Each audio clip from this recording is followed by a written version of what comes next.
8 फरवरी 2025 की रात लगभग 9 बजे के आसपास यूट्यूब पर एक वीडियो अपलोड किया जाता है। वीडियो अपलोड करते हैं मशहूर यूट्यूबर समय रैना। दरअसल उनका एक कार्यक्रम आता है, एक शो आता है और उस शो का नाम होता है इंडियाज गो रिलेटेड। इस शो को बनाया गया था लगभग 1.25 घंटे के आसपास का ये शो होता है। इस शो को सिर्फ वही लोग देख सकते हैं जिन्होंने उस चैनल की या तो मेंबरशिप ले रखी है या फिर सब्सक्रिप्शन लिया हुआ है। बाकी लोग, आम लोग इसको नहीं देख सकते हैं। लेकिन जैसे ये वीडियो अपलोड होता है तो बहुत बड़ी संख्या में, क्योंकि 7 मिलियन से ज़्यादा शायद इस पर सब्सक्राइबर हैं, उसे वो लोग देखते हैं और देखने के बाद लाखों की संख्या में जो लोग देख लेते हैं तो उसी का एक छोटा सा पार्ट निकालते हैं और पार्ट निकाल करके किसी को भेजते हैं कि देखो किस तरीके का इसमें ये बात बोली गई है, क्या ये वाकई में सही है या फिर गलत है। इस तरीके की बातें जब लोगों ने एक दूसरे से करना शुरू किया तो धीरे धीरे वो वीडियो सोशल मीडिया पर बहुत तेजी से वायरल हो जाता है। दरअसल इसमें कुछ जज बने हुए हैं, 4 या 5 लोग हैं और उनमें से एक व्यक्ति होता है और वो व्यक्ति प्रतिभागी से एक सवाल करता है। सवाल करते हुए कहता है कि क्या आप अपने माँ बाप को जिंदगी भर सेक्स करते हुए देखना चाहोगे या उनके साथ शामिल होकर के उसे बंद करना चाहोगे। इस तरीके की बातें वो करता है। जो मेन शो का मालिक होता है वो एक तरफ से कह सकते हैं कि उसने इस बात को कहा कि अरे तुम कैसी बातें कर रहे हो, उसको उसने रोकने की कोशिश की लेकिन वो रुकता नहीं है और बकायदा अपनी ही बात कह कर वो तालियां बजाना शुरू कर देता है। 8 फरवरी को ये वीडियो अपलोड होता है। 9 फरवरी को ये लोगों के मोबाइल में इसका जो कटा हुआ पार्ट होता है, जो एक छोटा सा पार्ट होता है, वो वायरल होना शुरू हो जाता है और देखते ही देखते 10 फरवरी 2025 को ये देश के जाने माने हस्तियों के पास पहुंच जाता है। जिसने भी ये वीडियो देखा उसका खून खौल जाता है। हर व्यक्ति सिर्फ एक ही बात कर रहा था कि इसके खिलाफ कार्रवाई हो। अब देखते ही देखते या पुलिस हो या प्रशासन हो, शासन हो, सरकारें हो, हर कोई इसी बारे में चर्चा करना शुरू कर देता है। आज के इस कहानी के माध्यम से यही जानने की कोशिश करते हैं कि आखिरकार यदि इस व्यक्ति के ऊपर कार्रवाई होती है तो क्या कार्रवाई होगी और साथ में ही आखिरकार इसने जो बोला है वो कहाँ बोला, क्यों बोला और कब बोला, इसके बारे में आज पूरी कहानी के माध्यम से जानने की और समझने की कोशिश करते हैं। नमस्कार, स्वागत है आपका हमारे चैनल पर। आज की जो सच्ची घटना मैं आपको सुनाने जा रही हूँ, ये सच्ची घटना है महाराष्ट्र प्रदेश का एक राजधानी लगती है, वहीं का एक इलाका है खार। खार में ही एक स्टूडियो बना हुआ है जहाँ पर अलग अलग शूटिंग वगैरह होती रहती है। कई दिन पहले एक मशहूर यूट्यूबर है जिनका नाम समय रैना है और मशहूर यूट्यूबर ने अपना ही एक कार्यक्रम बनाया हुआ है जिस पर कॉमेडी वगैरह वो लोग करते हैं और उस कार्यक्रम का नाम रखा हुआ है इंडियाज गॉट रिलेटेड। दरअसल इसमें देश भर के अलग अलग हिस्सों के लड़के लड़कियां उनको वहां पर शामिल किया जाता है, बकायदा उनका इंटरव्यू लिया जाता है और उन्हें अपने इस शो में 90 सेकंड का समय दिया जाता है। 90 सेकंड के अंदर उन्हें कुछ ऐसा करना होता है जिसमें वो अपने अंदर की छुपी हुई प्रतिभा, टैलेंट को दिखा सके और दिखा करके फिर उसका वीडियो ये लोग अपलोड करते हैं और यूट्यूब वगैरह पे उसको अलग अलग प्लेटफॉर्म पर अपलोड करते हैं और फिर उस ग्रामीण प्रतिभागी या फिर शहरी प्रतिभागी हो, इन लोगों का मकसद ये होता है समय रैना का कि हम ऐसे लोगों को समाज के अंदर से निकालें जिनको कभी मौके नहीं मिल पाते हैं। कुछ इसी तरीके की इनकी सोच, कुछ इसी तरीके का इन्होंने एक प्रोग्राम बनाया हुआ है, लेकिन प्रोग्राम कम, इसमें भद्दी भद्दी बातें, भद्दी भद्दी गालियाँ, इस तरीके की बातें ज़्यादा होती हैं। जब ये प्रोग्राम शुरू किया जाता है, जो वायरल होता है जिसका हिस्सा बहुत ज़्यादा, उसमें जज की भी भूमिका में मशहूर यूट्यूबर जिसका नाम जसप्रीत सिंह होता है, आशीष चंचलानी, अपूर्वा मखीजा, समय रैना, रणवीर इलाहाबादिया। अब ये लोग इसमें बातचीत का सिलसिला करते रहते हैं। अब एक प्रतिभागी होता है, वो प्रतिभागी जैसे ही बातचीत कर रहा था तो उसे इसमें मशहूर यूट्यूबर जिसका नाम रणवीर इलाहाबादिया होता है, उसने एक सवाल किया और उसने उस व्यक्ति से सवाल किया, जो प्रतिभागी उससे कहता है कि क्या आप अपने माँ बाप को जिंदगी भर सेक्स करते हुए देखना चाहोगे, या फिर उनके बीच शामिल होकर के उसे बंद करना चाहोगे? इस तरीके की बातें वो करता है। अब ये मालिक जो है, शो का मालिक जो समय रैना होता है, वो कहता है कि कैसी बातें कर रहे हो, रोकने की वो कोशिश करता है। हालांकि उसने उस तरीके से पुरजोर तरीके से रोकने की कोशिश नहीं की जो शायद उसको करनी चाहिए थी, बल्कि रणवीर इलाहाबादिया अपनी ही बात कहकर ठहाके लगा करके हंसने लगता है। और हद तो तब हो जाती है जब भीड़ का हिस्सा यानी कि पब्लिक और दर्शक जो वहां पर मौके पर बैठे हुए थे, वो भी ठहाके लगा करके हंस रहे होते हैं। या तो लोगों की बात समझ में नहीं आई, या फिर लोग उन्हें सिर्फ इस बात का समर्थन किया था। लेकिन जैसे ही वीडियो अपलोड होता है, उसके बाद फिर लोग समर्थन नहीं करते हैं। हद तो तब हो जाती है जब समय रहना इस वीडियो को अपलोड भी कर देते हैं। अपलोड इन्हें शायद नहीं करना चाहिए था, क्योंकि ये रणवीर इलाहाबादिया जो है वो इस बात को जब बोल रहे थे, तो उस बीच में इसने रोकने की कोशिश की, जब उसे पता था कि ये विषय इतना गंभीर हो सकता है, लोगों को ये बात खराब लग सकती है, तो शायद उतना पार्ट काट करके उसको हटा देना जाना चाहिए था। लेकिन ना केवल इस वाले पार्ट को, बल्कि एक लड़की ने भी बकायदा बहुत भद्दी बात कही थी। मैं उस बात को यहाँ पर नहीं बोल सकती अपने इस कार्यक्रम में, लेकिन जिस तरीके की उसने बातें की, लेकिन 2 वीडियो अपलोड होती है। लेकिन जब माँ बाप की बात सीधे कही जाती है, तो रणवीर इलाहाबादिया को लोग टारगेट करना शुरू कर देते हैं। अब ये वायरल होना शुरू हो जाता है। 8 तारीख को वीडियो अपलोड होता है, 9 को लोगों के मोबाइल में जाना शुरू हो जाता है, 10 फरवरी को ये हर किसी के पास जब पहुंचता है, तो लोगों ने आवाज़ उठानी शुरू कर दी। अब लोग जानने लगते हैं कि आखिरकार रणवीर इलाहाबादिया जो है वो है कौन। दरअसल महाराष्ट्र की राजधानी मुंबई में पैदा होते हैं 2 जून 1993 को, और नामी स्कूलों में, जैसे धीरूभाई अंबानी का जो स्कूल होता है, उन स्कूलों में इनकी पढ़ाई हुई है। बीटेक की ये पढ़ाई किए हुए हैं, और तभी इन्होंने सोचा कि क्यों ना साल 2017 की बात है कि क्यों ना यूट्यूब पर ही कुछ वीडियो वगैरह बनाया जाए और कुछ नया यहाँ पर किया जाए।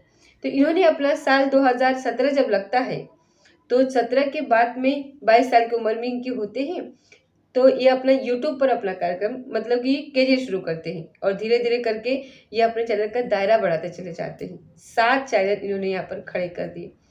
अब जब 7 चैनल इन्होंने खड़े कर दिए, तो इनका जो पहला जो चैनल होता है उसका नाम रखा इन्होंने बियर बाय हिप्सप के नाम से, TRS, यानी कि द रणवीर शो और रणवीर इलाहाबादिया। इस तरीके के इनके कई सारे नाम हैं, और कई नाम से ये जाने जाते हैं, पहचाने जाते हैं। अगर मैं रणवीर इलाहाबादिया शो की बात करूं, तो उस शो पर लगभग 10 मिलियन से ज़्यादा सब्सक्राइबर हैं।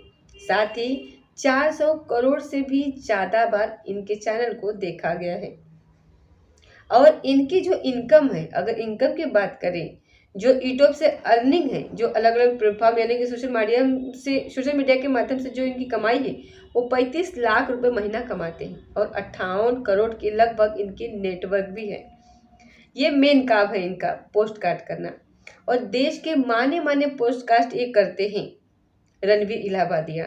बात चाहे अजय देवगन की हो, अक्षय कुमार की हो, या फिर टाइगर श्रॉफ की हो, रोहित शेट्टी को हो, कृति सेनन की हो, हनी सिंह की हो, कृति डिमरी हो, जानवी कपूर हो, करीना कपूर हो, ऐसे बड़े बड़े जो बॉलीवुड की हस्तियां हैं, उनसे इन्होंने इंटरव्यू किए हैं, और उनकी ज़िंदगी से इन्होंने सवाल किए हैं, और ऐसे लोग देखना भी पसंद करते हैं। और यही नहीं, जो मशहूर लोग हो, चाहे वो विकास दिव्य कीर्ति हो, या फिर चित्रलेखा हो, जो कथावाचक हैं, जो कथा सुनाती हैं, बहुत मशहूर हैं। मशहूर यूट्यूबर ध्रुव राठी का भी इन्होंने इंटरव्यू किया है, और इनके निजी जिंदगी के बारे में भी पब्लिक को बताने की कोशिश करी है। कुमार विश्वास, जो कि देश के जाने माने कवि हैं, साथ ही विदेश मंत्री एस जयशंकर जो हैं, जो अभी हाल ही में उनका नाम बहुत ज़्यादा चर्चाओं में रहा था। जिस तरीके से अमेरिका से भारत के जो कुछ ऐसे लोग हैं जो हथकड़ियाँ डाल करके अवैध रूप से अमेरिका चले जाते हैं, तो उन लोगों को उनके हाथों में हथकड़ी वगैरह लगा करके जब वापस भारत भेजा जाता है अपने ही मिलिट्री के विमान से, तो यूट्यूब हो, फेसबुक हो, या फिर नेशनल टेलीविज़न हो, हर जगह यही चर्चा शुरू होती है। विदेश मंत्री आखिरकार इस मामले में क्या कर रहे हैं ये जानना चाहते थे लोग। तो इसने विदेश मंत्री का भी इंटरव्यू किया। स्मृति ईरानी को नहीं जानता कि जो स्मृति ईरानी है बहुत मशहूर है राजनीति में और पहले धारावाहिक में भी आती थी, उनका भी इंटरव्यू किया है। और साथ में पीयूष गोयल है जो कि कैबिनेट मंत्री हैं, उनका भी इन्होंने जो है कि पॉडकास्ट किया है। चाहे वो राजनीति से जुड़े हो, चाहे वो बॉलीवुड से जुड़े हो, चाहे बॉलीवुड से जुड़े हो, या फिर एस्ट्रोलॉजर हो, या फिर समाज सेवी हो, जो बहुत मशहूर है, उनके लिए ये पोस्ट कार्ड करते हैं। और ये रणवीर इलाहाबादिया जो है वो एक बहुत बड़ा नाम है यूट्यूब के दुनिया में। तो ऐसा नाम अगर इनका जैसे बढ़ता चला जाता है, तो पिछले साल की बात है, मार्च 2024 की, दिल्ली में एक प्रोग्राम चल रहा था। प्रोग्राम के अंदर देश के बहुत बड़ी संख्या में यूट्यूबर को आमंत्रित किया गया था, उनको बुलाया गया था ताकि उन्हें सम्मानित किया जा सके। बाकायदा मंच पर खड़े हुए भारत के प्रधानमंत्री नरेंद्र मोदी ने इस रणवीर इलाहाबादिया को बुलाया, इससे बातचीत की और कहा कि मैं आपको देखता नहीं हूँ, लेकिन जिस तरीके से आप करते हैं बहुत अच्छा करते हैं और आप हेल्थ के बारे में, अपने फिटनेस के बारे में लोगों को बताते हैं, तो आप भी बताइए। तो वो कहते हैं कि साहब मैं चाहता हूँ कि मैं आपका भी एक पॉडकास्ट करूँ। तो उन्होंने कहा कि आप चाहते तो बहुत कुछ है, लेकिन नहीं, इस तरीके से होता है। और उसके बाद इनको सम्मानित किया जाता है और इनको एक अवार्ड दिया जाता है और उनका नाम होता है नेशनल क्रिएटर अवार्ड। से जब इन्हें सम्मानित किया जाता है तो वाकई में ये बड़े ही फक्र की बात होती है किसी भी यूट्यूबर के लिए, और जिसकी उम्र बहुत कम हो, जिसको अरबों लोग देखने वाले हों और जिसके करोड़ों लोग चाहने वाले भी हो, जिसके मुंह से निकली हुई आवाज़ के बाद न जाने कितने लोग इन्फ्लुएंस हो जाते हैं। ऐसे लोगों को इस तरीके के अवार्ड मिलने के बाद, इतना बड़ा नाम होने के बाद बचना चाहिए, अपनी लाज बचानी चाहिए, कहीं कोई ऐसी बात नहीं करनी चाहिए। लेकिन जिस तरीके से शेम में रैना के शो में इन्होंने आकर के एक प्रतिभागी से बातचीत की और उसके माँ बाप के बारे में इतना भद्दा कमेंट किया, उसका कुछ पार्ट जैसे ही सोशल मीडिया पर वायरल होता है तो उसके बाद फिर लोगों का गुस्सा कुछ इस तरीके से बढ़ जाता है कि बस लोग जैसे ही सुन रहे थे वैसे वैसे इसको बुरा भला कहना शुरू कर देते हैं। मशहूर राइटर हैं, मशहूर स्टोरी टेलर हैं, मैं उनकी बहुत ही रिस्पेक्ट करती हूँ, इज्जत करती हूँ। नाम है लिनेश मिश्रा।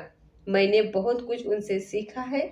जब उन्होंने एक ट्वीट किया और बड़ा लंबा चौड़ा उसने लिखा उस पर और उस एक्स हैंडल पर, और लिखते हुए कहा कि अभिव्यक्ति की आज़ादी का मतलब ये नहीं है कि आप कुछ भी परोसे, ये बहुत गलत है। ऐसे ही एक बहुत बड़े मशहूर राइटर हैं और वो शायद गीतकार भी हैं, मनोज मुंतीसर उनका नाम है। उन्होंने भी यहाँ पर ये कहा है कि जितने भी इस कार्यक्रम में बैठे हुए हैं, जो लोग हंस रहे हैं, वो वाकई में ये बात बड़ी ही हैरान करने वाली है। जब ये बोलते हैं तो जो इसके चैनल का मालिक होता है वो कहता है कि क्या बकवासबाजी कर रहे हो, लेकिन वो इतना बोल करके शांत हो जाता है, लेकिन वीडियो अपलोड कर देता है। और उसके बाद जो यहाँ पर बैठे हुए हैं, जो बातें सुन रहे हैं दर्शक, वो ठाके मार करके हंसने लगते हैं। उन्हें इस बात की, इस विषय की गंभीरता ही नहीं पता कि रणवीर इलाहाबादिया ने कितनी गंभीर बात कही है। वाकई में मनोज मुंतीसर ने जो बात कही वो बहुत अच्छी बात कही। उन्होंने कहा कि पूरे टीम के खिलाफ एफआईआर होनी चाहिए, पूरे टीम के खिलाफ कड़ी से कड़ी कार्रवाई होनी चाहिए। पत्रकारों ने महाराष्ट्र के मुख्यमंत्री जो है देवेंद्र, इस समय उनको भी पकड़ा और पकड़ने के बाद उनसे पूछा कि आपके यहाँ के रहने वाले एक व्यक्ति है रणवीर इलाहाबादिया, जिनका नाम है, बहुत मशहूर है, आप उनके बारे में क्या कहेंगे, जिन्होंने इस तरीके का भद्दा कमेंट किया है। तो महाराष्ट्र के मुख्यमंत्री ने साफ साफ कहा ये वाकई में बहुत गलत है। अभिव्यक्ति का मतलब ये नहीं है कि आपको बोलने की आज़ादी था, आप कुछ भी ऐसा बोलेंगे जिससे कि दूसरों को परेशानी हो। और ये बात भी बोली गई तो इतना भयानक, इतना भद्दा बोला, इस मामले में तो कड़ी कार्रवाई होगी। अब ये मामला टेलीविज़न के अलावा और नेशनल विजन हो या फिर अखबार हो, ये हर जगह चर्चाओं का विषय बन जाता है। हर कोई ये मांग करना शुरू कर देता है। अब जब एफआईआर की मांग होती है, लोगों ने आपस में एक दूसरे से भी यहाँ पर कहा। अब इसमें बड़ी दिलचस्प बात यह है कि कोई पार्टी विशेष का नहीं, बल्कि हर पार्टी की जिम्मेदार जो नागरिक है वहाँ पर, वो इस बात को जिम्मेदारी समझते हुए, अब चाहे बीजेपी के हो, कांग्रेस के हो, या फिर सपा बसपा, ये जितने भी हैं, या फिर कोई प्रशासन अधिकारी हो, या फिर नेता अभिनेता, हर वर्ग के व्यक्ति ने इस बात का विरोध किया और विरोध करने के बाद कार्रवाई की मांग की। एक वकील ने तो बकायदा मुंबई की पुलिस कमिश्नर को ये शिकायत भी भेजी और साथ ही राष्ट्रीय मानव अधिकार आयोग ने इसे स्वतः ही संज्ञान लिया और वीडियो को हटाने की बात भी कही।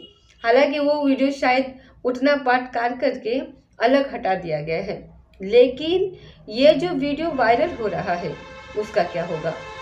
उससे लड़कों पर, उन बच्चों पर जो इस रणवीर इलाहाबादिया को, जो करोड़ों इसके फैंस हैं, उस पर क्या असर पड़ेगा? क्या सीखेंगे उसके बातों से ये लोग? तो इसलिए इस मामले की जांच पड़ताल तो शुरू हो गई है। हालांकि जिस जगह पर ये शूटिंग हुई थी, इस खास स्टूडियो में, वहां पर पुलिस जाती है और जाकर के पता करने की कोशिश करती है कि पूरे मामले की जांच पड़ताल होगी। आगे अगर इसमें मुकदमा दर्ज होता है, जो अभी ITI की जो धारा है, अगर इस मामले में दोष सिद्ध हो जाता है तो इस पर 3 साल की सजा हो सकती है इलाहाबादिया को, और साथ ही जुर्माने की अधिकतम सीमा बताई जाती है कि 5 लाख रुपए के आसपास होगी। अगर दोष सिद्ध होता है तो जज को ये पूरी पावर होती है कि वो सजा भी दे सकता है, जुर्माना भी ले सकते हैं, दोनों भी काम कर सकते हैं। यानी सजा भी दे सकते हैं उसको और उस पर जुर्माना भी लगा सकते हैं।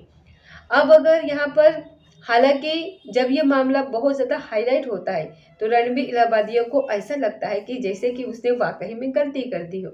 अब उसने पब्लिक के सिंपैथी गेन करने के लिए अपना जो चाहने वाले होते हैं, जो उसके दर्शक होते हैं, उनको दिखाने के लिए कि वो माफ़ी मांग रहा है, लेकिन माफ़ी मांगने का जो उसका अंदाज है, जो स्टाइल है, उसमें ऐसा लग रहा है कि जैसे कितनी अकड़ है उसके अंदर।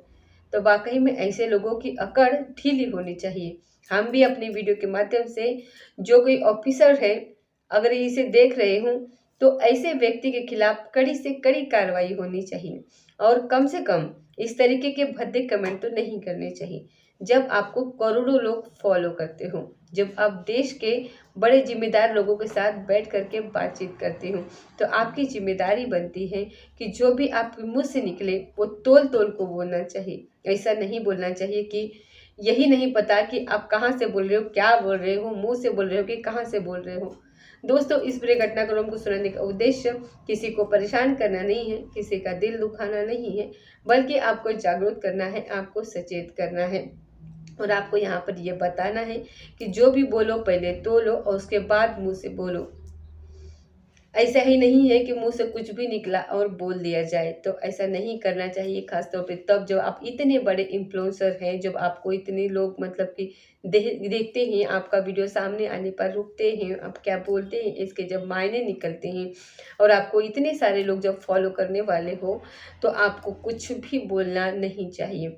और जहाँ तक इलाहाबादिया ये हैं, ये बहुत अच्छा वीडियो यहाँ पर चलाते हैं और बहुत अच्छे पॉडकास्ट करते हैं, तो इनको यहाँ जाने की बिल्कुल भी ज़रूरत नहीं थी और ऐसे शब्द इस्तेमाल करने की बिल्कुल भी ज़रूरत नहीं जो बिल्कुल भी अभद्र है।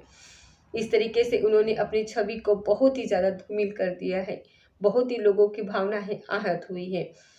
तो ये थी दोस्तों आज की सच्ची घटना। मिलते हैं अगले किसी सच्ची घटना के साथ, तब तक जय हिंद, जय भारत।